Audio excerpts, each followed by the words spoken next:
What would a new nuclear deal with Iran look like under Trump presidency? To understand what a future deal might include, we need to look back at the original 2015 agreement, the Joint Comprehensive Plan of Action, or JCPOA, and how Trump and his advisors reacted to it. Trump called the deal the worst ever negotiated. He criticized the sunset clauses, which placed only temporary limits on Iran's nuclear activities. He said these provisions gave Iran a clear path to a bomb in the future. He also opposed the sanctions relief, arguing it empowered Iran financially, money that he said funded regional proxies and conflicts from Syria to Yemen. Then there were the inspection rules. While the deal allowed monitoring by international inspectors, Trump argued they weren't tough enough, especially when it came to military sites.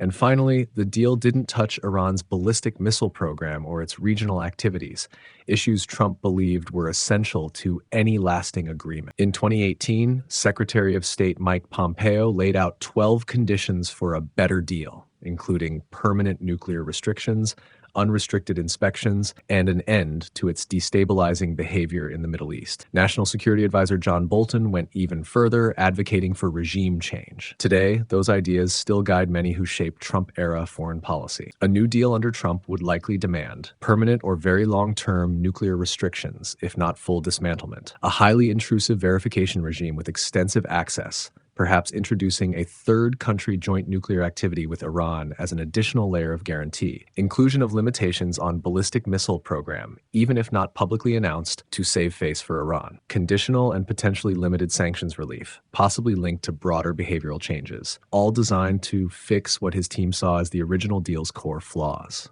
But the regime in Iran has its own priorities. As these negotiations unfold, we must confront the deeper dynamics at play. Has Trump's posture truly shifted? Will he and key allies accept anything less than Iran's full acquiescence? Why is Tehran negotiating now? After years of denouncing U.S. talks, especially with Trump, are Iran's leaders driven by desperation? A bid to regain domestic legitimacy, avert economic collapse, or stave off threats to the regime? Can past grievances be set aside? Will Trump overlook alleged assassination plots to his life? Will Iranians trust a deal that could be reversed in 4 years? What about the Iranian people? Millions supported Trump's return, hoping he'd end U.S. appeasement of a regime they see as repressive. Will he heed their aspirations or reward the very state they rejected? Will Israel accept relief for Tehran? How can Jerusalem embrace sanction relief for the state behind October 7th's assaults when its own security remains on edge? Is this truly the moment of maximum leverage? With Iran's proxies weakened, its coffers drained, and its legitimacy eroded, is now the time to extract the strongest possible terms and cement Trump's legacy as the dealmaker he so craves? Or is there a deeper strategy? Are these talks a genuine path to peace or a political gambit to sell better than Obama to domestic audiences while other plans unfold behind the scenes?